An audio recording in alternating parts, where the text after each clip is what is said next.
Lori Williams joins me now. She's a political analyst. Lori, thanks so much for being with us. What do you make of all of this? How can the Prime Minister carry on with these growing calls from inside caucus for him to step aside?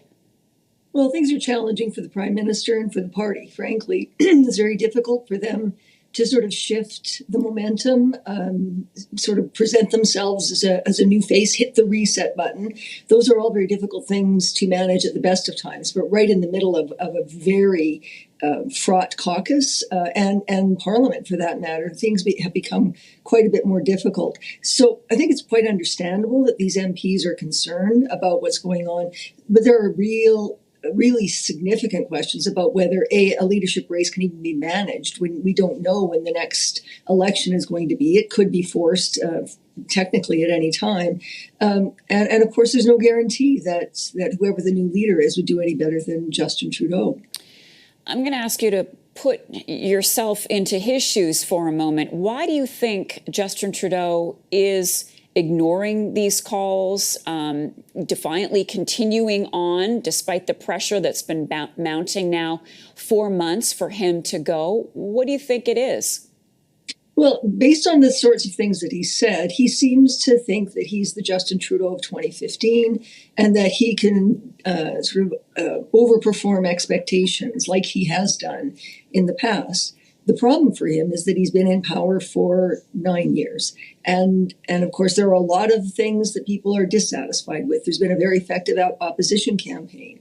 I think another factor that's really playing into this is that Justin Trudeau doesn't think that Pierre Poilievre will be seen by Canadians as a better prime minister. But again, the polls suggest even though his numbers are low, Justin Trudeau's numbers are even lower. I mean, this might have been an easier discussion to have 6 months ago.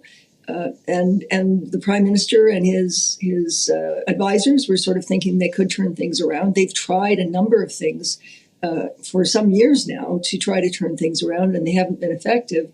The question is whether, there's no question Andrew Bevin is extraordinarily capable, but to make up a double-digit lead in the polls that's been sustained for some years, frankly, now, would be a really difficult job. What about the Canadian electorate? Do Canadians want change every 8 or 9 years? Is this typical?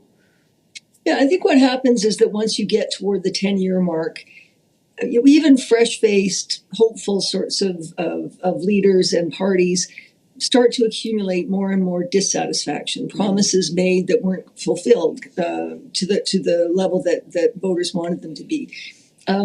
The possibility of seeing somebody new as addressing some of the problems people are facing more effectively, and never mind the 10-year mark that is being approached here. We're looking at Canadians who are really struggling with significant problems, particularly around healthcare and affordability. And it isn't clear whether the current government has something that can actually address those. In fact, the Conservatives have been fairly effective at pointing to the fact that the current problems have been created by the existing government.